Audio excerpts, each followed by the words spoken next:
So the Mugello circuit, 30 kilometres northeast of Florence. First Grand Prix here was way back in 1976, a race won by late British hero Barry Sheene. It's fast, it's flowing, it's one of the toughest tests of the season for both rider and machine, with top speeds approaching 370 kilometres an hour down the long start-finish rate, measuring over 1.1 kilometres in length. 15 corners, 6 of them left, 9 of them right, and all 15 of them get the adrenaline flowing here, don't they? Sector 1 includes the hard-braking zone into San Donato. Arrabbiata 1 and 2, turns 8 and 9, breathtaking corners around this Mugello circuit. And always crucial to get the good drive out of turn 15 as you build the speed down the start-finish rate. Turn 1, turn 4 and turn 15, the most demanding for the Brembo brakes here in the Grand Prix, or the Brembo Grand Prix of Italy. Hard on the front end, that's where the riders stress the front tyre, the Michelin fronts, to their extreme. The overtaking hotspots, well, there's plenty of them, aren't there? And this was Alex Marquez at over 360 kilometres an hour through the eye of a needle there on Luca Marini. Marc Marquez at turn 1.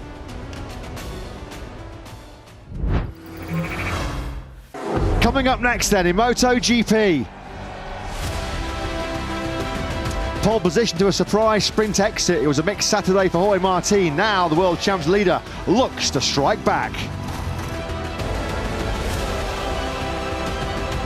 Italy expects, as world champion Pecco Bagnaia targets back-to-back double wins on home soil. It's 6 successive podiums, but Marc Marquez once more. He bids for a first Ducati win from the front row.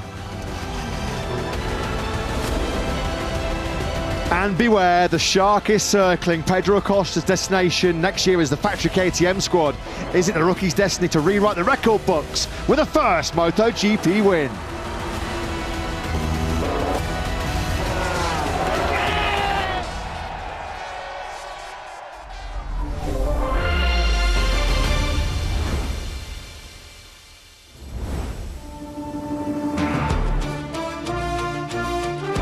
Yesterday, Super Saturday in the Tissot sprint here in Mugello saw Pecco Bagnaia seize the early initiative from second place on the grid as Marc Marquez fought his way through to yet another eventual runner-up spot in the 11-lap event.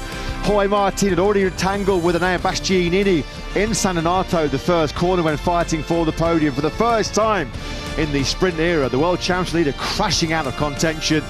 Pecco Bagnaia taking the checkered flag for his first sprint success in 10 months. And he's got a special Kiss rock and roll helmet here this weekend. Is he going to be celebrating in some style as he looks to make it back-to-back double wins here in this Italian Grand Prix? The home fans are out in force. There's a proper Red Army gathered here in Mugello. We're just an hour's drive away from Ducati's HQ, Borgo Panigale on the outskirts of beautiful Bologna. It's magnificent, it's majestic, it's marvellous, and it's always a pleasure to be in Mugello. One of the most spectacular settings on the Grand Prix calendar, probably on the podium you have to say, with Phillip Island and the Red Bull Ring in Austria. We're not in the Styria Mountains though, are we, until mid-August. We are in the Tuscany Mountains though, as we now start the build-up to what should be a thrilling 23-lap Brembo Grand Prix of Italy. In front of Mugello's biggest crowd, it feels like, for some years. When we were driving into the circuit this morning, just after 7 AM local time, we were having to pick our way through scores of fans walking to the circuit. Great to see the new Italian stars of MotoGP getting the support and love of the Italian fans, because there's plenty of legends around the paddock here this weekend, including 2 riders who have 24 Grand Prix championships between them, 2 of the best to ever throw their leg over a racing motorcycle. 15 times world champion Giacomo Agostini and 9 times world champion Valentino Rossi, part of a star-studded guest list here at this Italian Grand Prix. Rossi would have slept well last night, having seen his protege Pecco Bagnaia take his first sprint success since the Red Bull Ring in Austria last year, and with Martin crashing out of 3rd place, what looked like being a pretty secure 3rd place for the Martinator. 27 points is the gap now between Martin and Bagnaia at the top of the championship. Marc Marquez eyeing, though, his first Ducati win.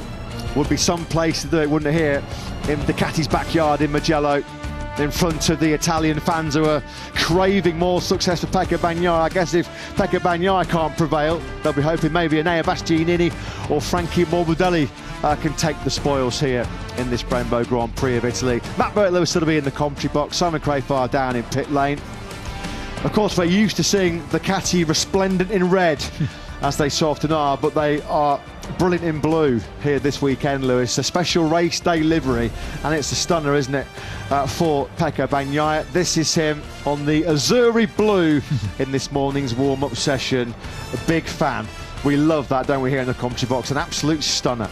Yeah, colours reminiscent of the Italian football team who are about to defend their European Championship title in the next few weeks. Pecco Bagnaia, of course, defending his MotoGP World Championship, and his title defence certainly picked up a touch in the last week or so after the sprint disaster in Barcelona. It's been all Bagnaia since then. Love that banner in the crowd there, Call of Duty theme. Well, duty calls for Pecco Bagnaia ahead of this 23-lap Grand Prix of Italy. He loves Mugello. Mugello loves the 27-year-old Italian.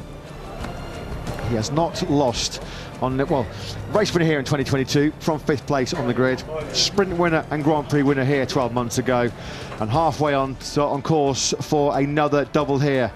Maverick Vinales on home turf for Aprilia.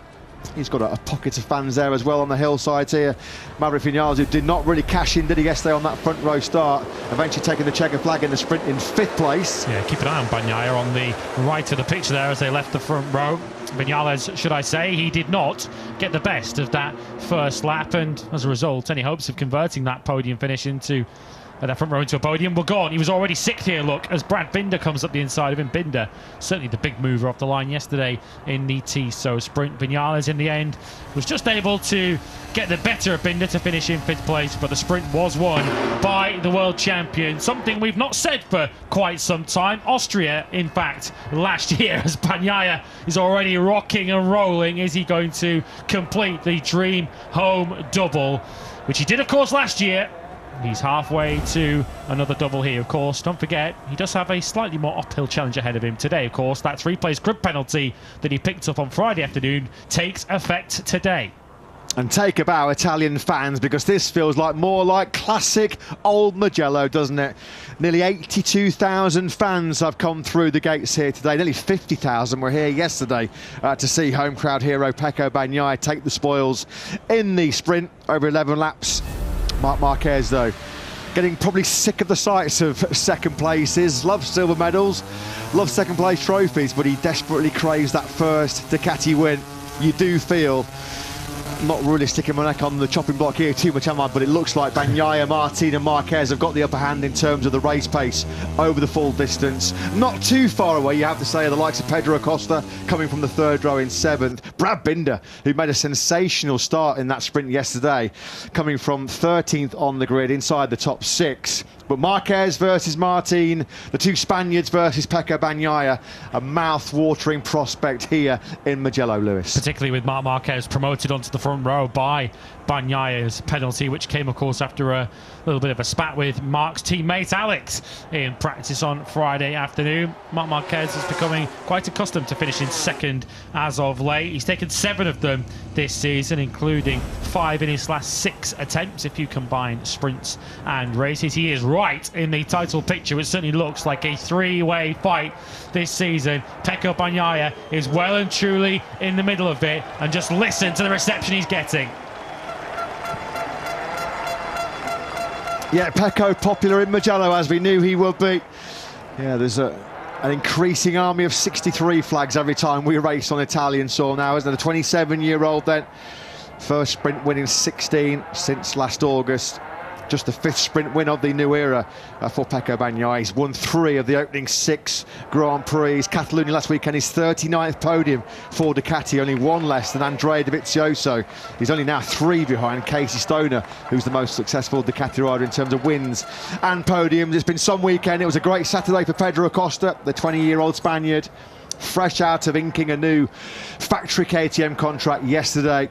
announced a blaze of glory by Pit Bar, who can't wait to gain or see Acosta promoted to that factory team. And he followed it up with a hard-earned third place in the sprint.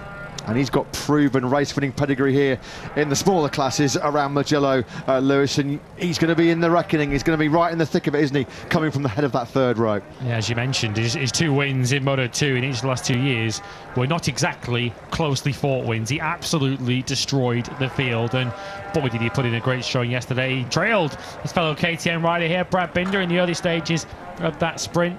Pedro Acosta knows he needs a big first lap if he's going to harbour any hopes of victory here today.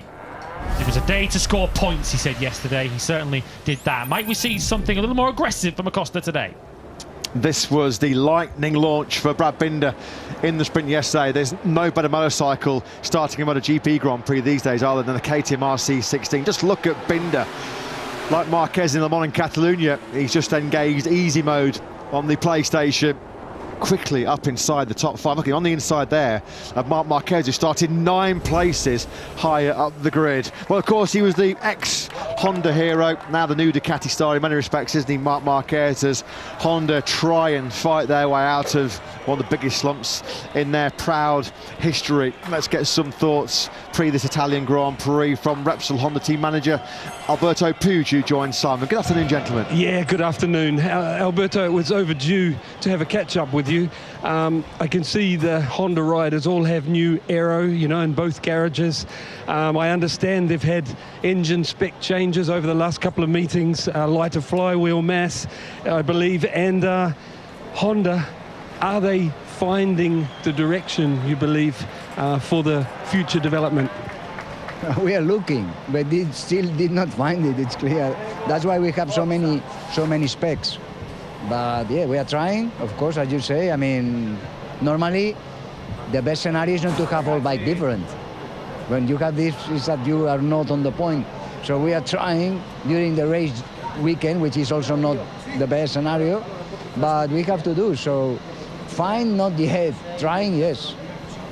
Tomorrow's test, do you have more pieces, more things to try, hoping to find that direction? Yeah, we are constantly trying things, but I mean, frankly speaking, I think in racing it's very simple and very easy. When you are on top, means that you have a bike. I mean, I believe our riders are good and they are not performing, means that we need to step up the bike. This we already understood, and this is what we are trying to do. Thanks for being so frank. I have one last question. We know Luca Marini, Johann Zarco will continue with Honda next year.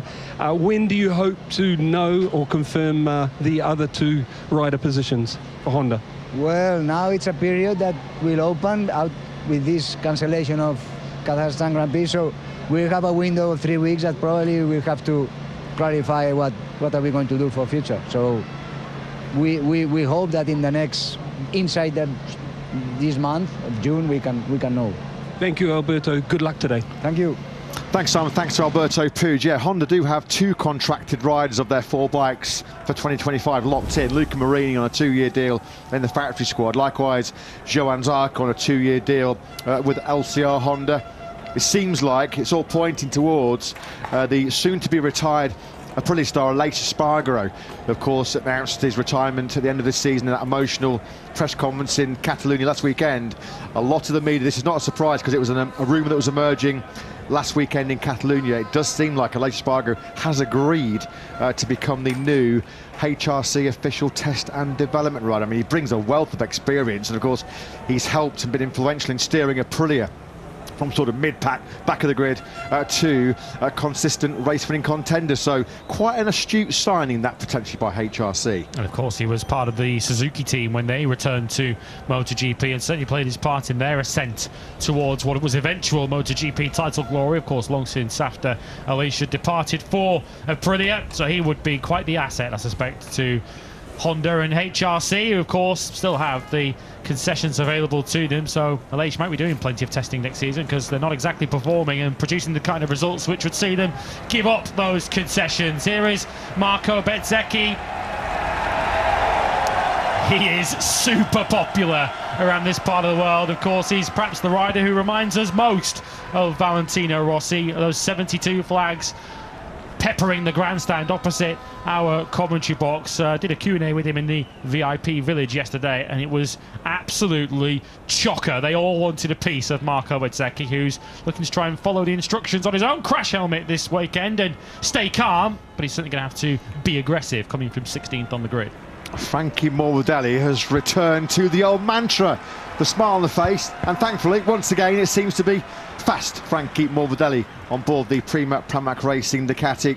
Despite the fact he's had DNFs in 3 of the last 4 Grand Prix, he was an excellent 4th place at the end of the 11-lap sprint yesterday.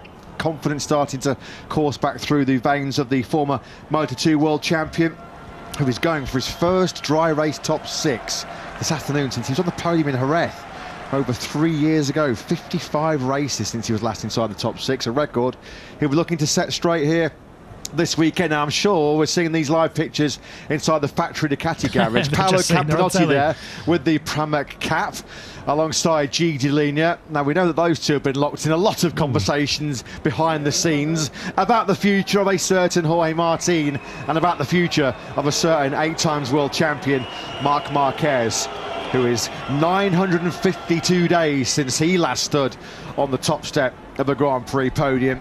Is today the day that that long, barren, winless run comes to an end for Marquez? Not for the first time, Marc Marquez playing the role of pantomime villain in Italian shores, but Marc Marquez has got his thoughts on only one thing, and that is race victory here this afternoon. He could actually make a quirky piece of history. Ducati chasing their 93rd MotoGP victory here today. Casey Stoner, who ran 27, took their 27th win. Pecco Bagnaia here on the 63, took their 63rd win. Bezzecchi on the 72 and Martin on the 89 took those respective victories for Ducati. That 89th win for Ducati was Martin in Portimao. Is Marc Marquez about to keep that remarkable sequence going? He needs to win today if he's going to achieve that, assuming a Ducati wins, of course. Over to you, Mark. No pressure whatsoever then to keep that somewhat weird and wonderful streak going. Enea Bastianini, who was strong in this morning's warm-up session. It's been a tough old week for Enea, of course. A one-man act of defiance, a one-man protest against some of these stewarding decisions against him last weekend in Barcelona, where he basically ignored 3 penalties and didn't seem that bothered about it post-race either. And unfortunately, his luck running out again yesterday in that Tissot sprint when he just got on the inside of Jorge Martin in the battle for the podium place. He's ran us marginally wider through the first corner. Martin, as was his right, cut to the inside line. Coming back to the optimal racing line was Bastianini. 2 riders fighting for the same piece of tarmac. Tends not to work out very often. It didn't on this occasion, and coming off the worst of it was Enea Bastianini, who was fastest, fast in this morning's warm-up session. Depending on who you ask, Enea Bastianini could have quite a chance this afternoon. He thought he had something up his sleeve, potentially for his teammate Pecco Bagnaia at the end of the Tissot sprint, which was why he was so keen to get back ahead of Jorge Martin shortly before that incident, which has eventually ruled him out of the Tissot sprint. But Marc Marquez was quite keen to point towards Bastianini, who feels that Bastianini and Bagnaia on the 2 blue factory Ducatis this afternoon are his likeliest contenders for race victory this afternoon. It is wide open, with Martin starting from his customary pole position but not looking his usual self over race runs, and some very fast and dangerous opposition looming right behind him. You're about to find out a good test of Martin's mettle here in Mugello, because for the first time going into a Sunday Grand Prix, he's looking to bounce back from a sprint DNF. Now, this rider, Pecco Bagnaia, is one of the best, one of the most adept riders that quickly turn the page, quickly blocking out big setbacks. Self-inflicted, of course, Bagnaia's last lap crash in Catalonia, 8 days ago now. The response was typical Bagnaia, wasn't it? Not only taking the victory ahead of Jorge Martin, but passing Martin in the very same corner where he dumped it on the last lap. That's turn 5 in Catalonia last weekend. So a big response required this time around from Jorge Martin, if he is to protect that 27-point world championship lead going to Assen in 3 weeks' time. Now that they've been making headlines off the circuit this weekend. No great surprise, no great shot, because he was on a fast track, wasn't he, to the factory team after an incredible start to his first season in the MotoGP World Championship. Pit Byron must be pinching himself because they've got Pedro Acosta moving to the factory KTM squad next year. He's a big contender for the podium here this afternoon. Let's get some thoughts from the KTM Motorsport director about his new golden boy, because he joins Simon on the grid. He does, and the young fella was standing on the sprint podium yesterday. Even other riders, MotoGP riders, describe Pedro as like a generational, talent, and you've just signed him up. I'm not even sure for how long, but what do you think of that?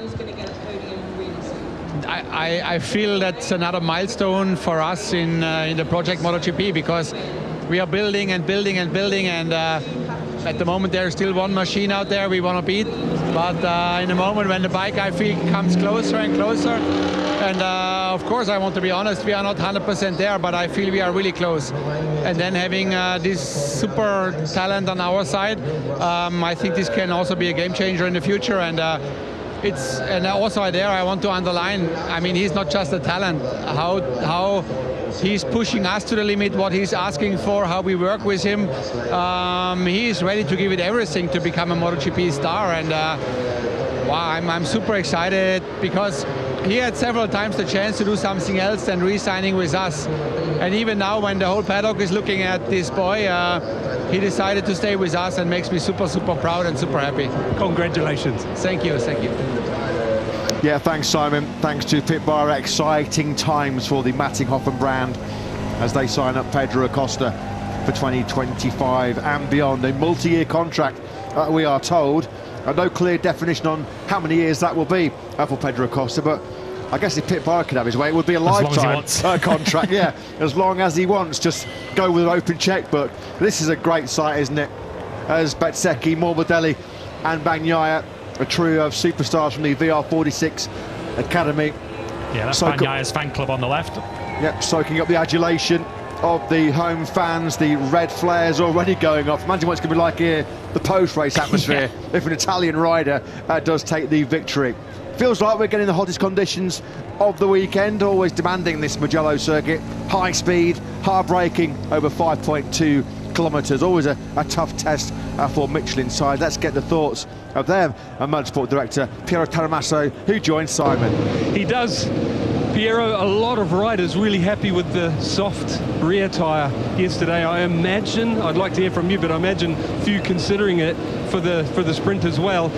But what about front tyres? Couple struggling, couple not. What are your thoughts?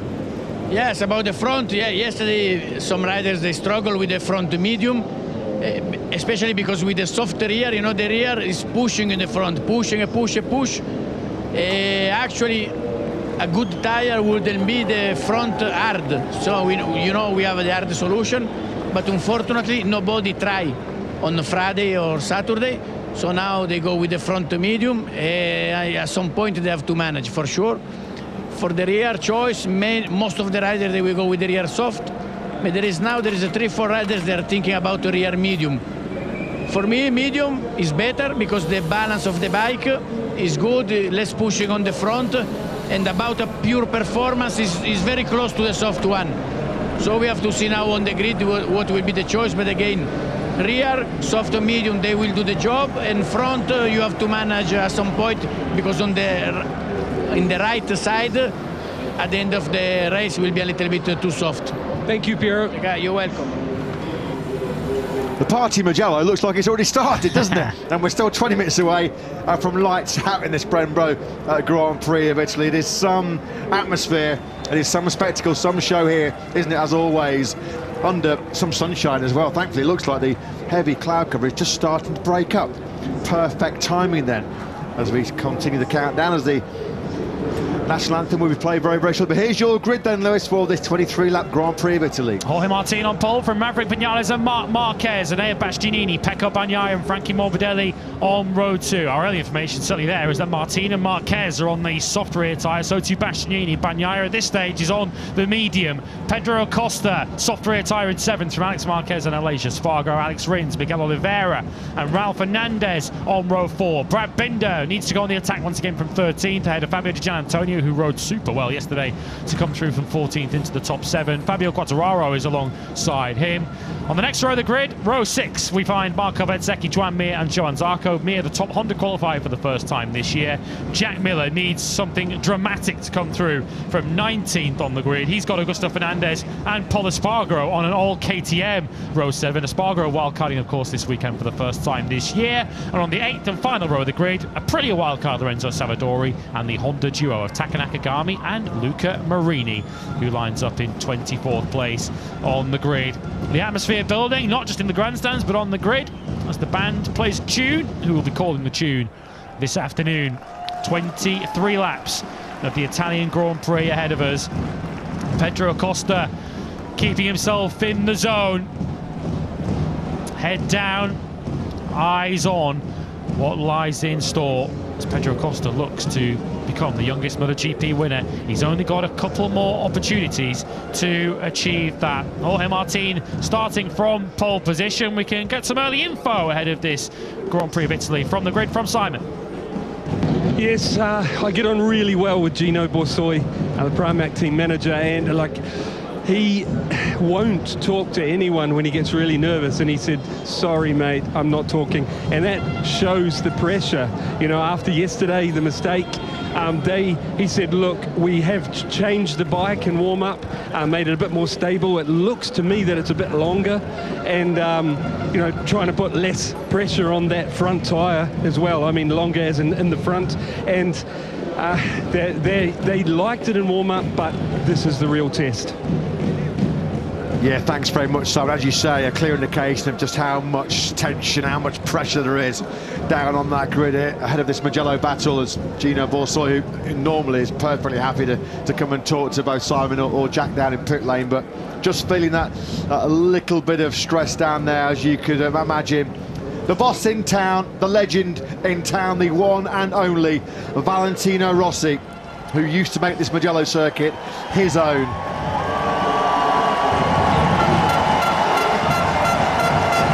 Just pausing now while we listen to the raucous reception that Rossi receives, as he so deserves in this part of Italy. 7 times he won the MotoGP race here, back in his pomp. Also a 125 and 250cc Grand Prix winner here.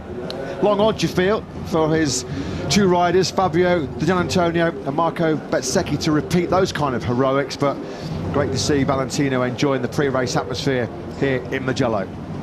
Aleix Espargaro starts at the back of the 3rd row. Not a circuit that he necessarily thinks suits his style, and despite Maverick Vinales' phenomenal qualifying, doesn't necessarily seem to be suiting the Aprilias all that much either. Aleix Espargaro finished where he started in yesterday's Tito Sprint, in 9th place, after the extraordinary highs of his own Grand Prix in Barcelona, of course, where he announced his retirement on the eve of that Grand Prix. Not quite the same dizzy heights this weekend, although he's certainly still been in the news this weekend. You can see there some of the old school yellow flares are still going, aren't they, for Valentino Rossi. What feels like used to be a sea of yellow here in Mugello is now becoming a sea of Ducati and Pecco Bagnaia red, isn't it? As his stock rises after back-to-back MotoGP world titles. Is today the day then? 952 days, long days, since Marc Marquez was last victorious in a Sunday Grand Prix. Was in Italy, in Misano. Let's get some pre-race thoughts from Marquez's boss, Michele Massini, who joins Simon. Michele, you said to me yesterday that you'd be in the fight, and you were. And Marc looks super strong. I can imagine he'd love to go one better. What do you think's possible? Yeah, for sure. Also, we are in the game also today. This morning we take some data with the rear medium, but we have to already not yet decide about the tire choice, but for sure he had a good pace anyway, and we will try to give as much as we can. Best of luck. Thank you very much. Thank you. Thanks, Simon. Thanks to Michele Massini. Marquez on a hot streak. 3 successive Grand Prix podiums for the first time since the end of that astonishing year in 2019. 114 points Marquez had scored coming into this Italian Grand Prix.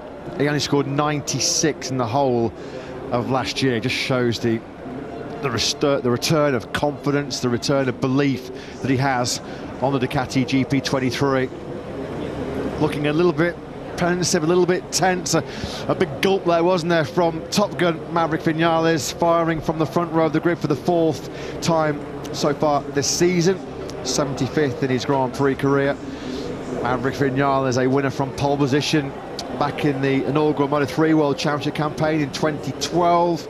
Second, his best result here in MotoGP back in 2017. There's confirmation on your screens of the 3-place grid penalty that's come the way of Pecco Bagnaia. This was in Friday afternoon's practice session, right at the end of the hour, going down into Corontayo. Bagnaia on the outside felt like he had given Alex Marquez ample warning and plenty of room as Marquez was on the inside.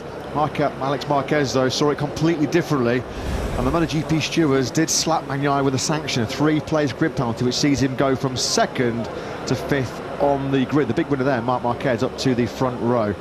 So then, always a massive weekend, isn't it, for Ducati? Their World Ducati Week, which is popular with the Ducati fans, coming up at the end of July. What about, though, the prospects for the Beast and Pecco in this Grand Prix? Let's get some thoughts from Davide Tardozzi. Yeah, Davide, awesome colours, and I love the names, like football on the back, or rugby, on the back of each team member.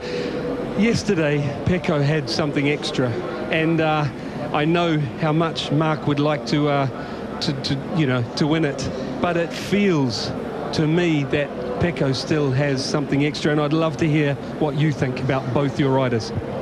It will be a different race today, because the long race will force the riders to manage. Manage means that the front tire could be the problem, and if you make the choice of the soft on the back that is faster than the medium, you must at a certain point be careful with the front tire pushing, entering the corner. So while on the other hand, if you put the medium, you are a bit slower, but you can manage better the front. So it depends on which kind of choice the rider will do, and how they will manage mainly the front tire, because I think the issue will be in front.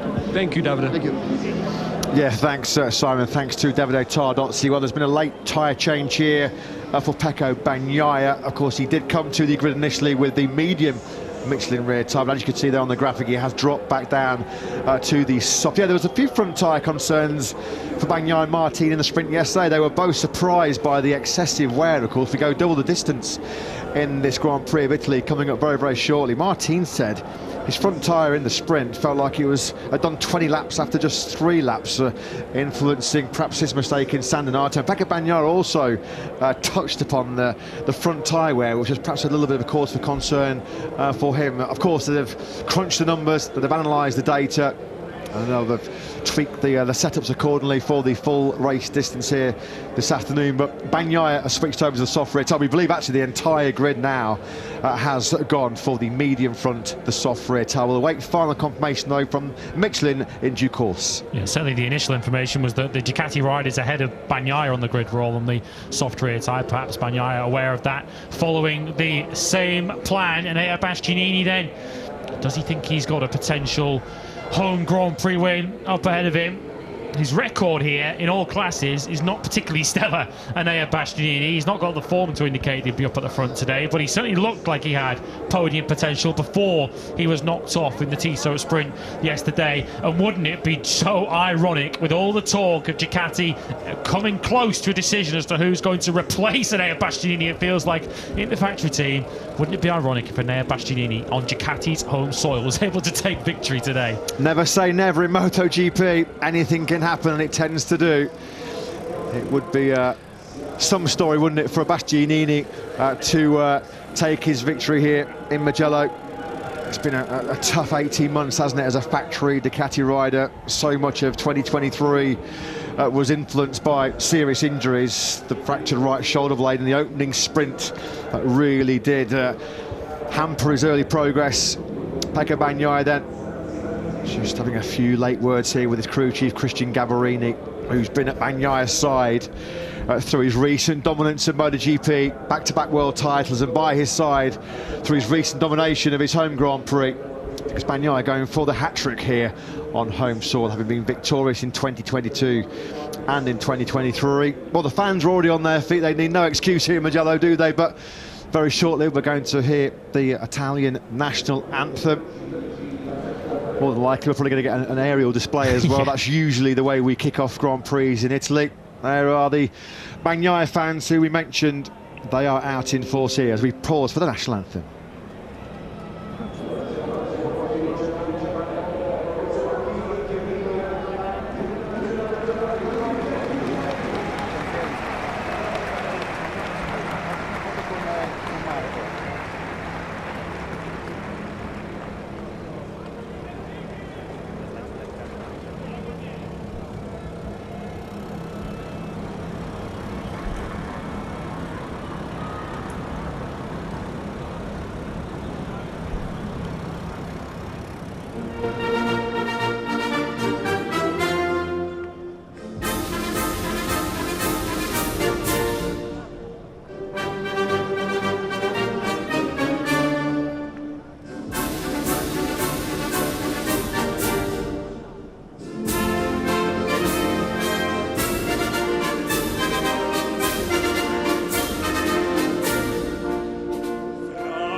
Wow, just wow. What more can you say? What a way to build up to this Grand Prix of Italy. What a stunning rendition of the Italian national anthem there from Maurizio Marchini. Absolutely brilliant. That really does make the hairs on your arms, the back of your neck stand up as the Italian Air Force with the Eurofighters, then the jets. We saw their cockpit camera. What a shot that was. Not quite as quick as the Ducati down the start-finish straight here, though, are they, in Mugello? But nevertheless, providing such a spectacular show. As Jorge Martin then looks to rebound from his surprise sprint exit yesterday when he was locked in for a safe third place. Pecco Bagnaia, we just saw there before that beautiful Italian national anthem, just getting some words of encouragement there from Valentino Rossi on the grid. Let's go down then, of course, and hear from a Aprilia boss, Paolo Bonora, a big home race for them as he joins Simon. Yes, Paolo, I have to say, Maverick has looked good. Wow. Maverick's looked really good all weekend. Just looks like the last piece not quite there, you know, to fight right at the front. I went to Alecia's debrief last night and he said that he just couldn't get the bike to turn like last year, and now I see the old tail with... That was shocking. Oh, wow, that was never... I've experienced those jets a lot, but never like that. That was another level. Super close. Paolo, tell us your goals today with both Alessia and Maverick. Yeah, yesterday both of riders struggled a bit to keep the pace of the first three. For sure, our both riders did the best. Today will be something different because the temperature is different and probably also the tire in Viñales' side. So we try to do our best with the medium tire on the rear, and we hope for the best. And did Alessia like the change in the warm-up? Did the bike turn a little bit better? Yes, he feel immediately better. So we keep the modification and we start with that, hoping that it helps during the race. Thank you. Best of luck. Thanks so much. Yeah, fair to say that the Eurofighter jets are very, very loud, aren't they, here? Some roar as they roared over the start-finish straight here. Perfect time, wasn't it, to see Top Gun at Maverick Vinales. As Pecco Bagnaia then, in go the earplugs, time to block out the noise. Yeah, quite a lot of it. Yeah, quite a lot of it. I love that sort of, all the Ducati crew here with the Special Azzurri Euro 2024 Italian national colours theme. They've all got the names, even the mechanics, even the backroom crew have got their surnames on the back of the shirts, football style. Is Pecco Bagnaia going to kick another goal here in front of his home crowd? He goes from the middle of the second row there in 5th place. Next to his teammate Enea Bastianini. He's got the special Kiss tribute helmet. Rock and roll all night, it said. I think he's had a special message, hasn't he, from Kiss frontman Simmons, and yeah. rock and roll legend Gene Simmons sent a special pre-race good luck message to Pecco Bagnaia. Well, Bagnaia will surely be thinking back to that first lap in Jerez, where he started 7th on the grid that afternoon. He led at the end of the very first lap. If Bagnaia can follow that blueprint, no pun intended, given the colours that he's in this afternoon, surely that will be the first step on the road to an Italian Grand Prix victory, a venue that Bagnaia has owned over the last couple of years. Winner in each of the last 2 years. He's now won each of the last 2 sprints at Mugello. But from that second row of the grid, it is certainly not going to be straightforward. Marc Marquez in the foreground there is one rider who will certainly see to that. Catalunya was Bagnaia's 21st victory in Grand Prix for Ducati. He's only 3 away from becoming Ducati's most successful rider in Premier Class history. 23 was Aussie legend Casey Stoner's final tally on Desmond Sadici. That's why Pecco Bagnaia was lauded as one of the greatest ever in history by Gigi Dall'Igna, the Ducati boss last weekend in Catalunya. As we get set then for this 23-lap Grand Prix of Italy. The home hopes, the hopes of a nation resting on the broad shoulders of Bagnaia, starting from the middle of the second row in 5th place. After his penalty, Marc Marquez slots into 3rd on the front row of the grid. 952 days since his last Grand Prix victory. Maverick Vinales then at 1 place from 3rd to 2nd as he looks for a first Italian Grand Prix win. But the Martinator fires from pole in Mugello.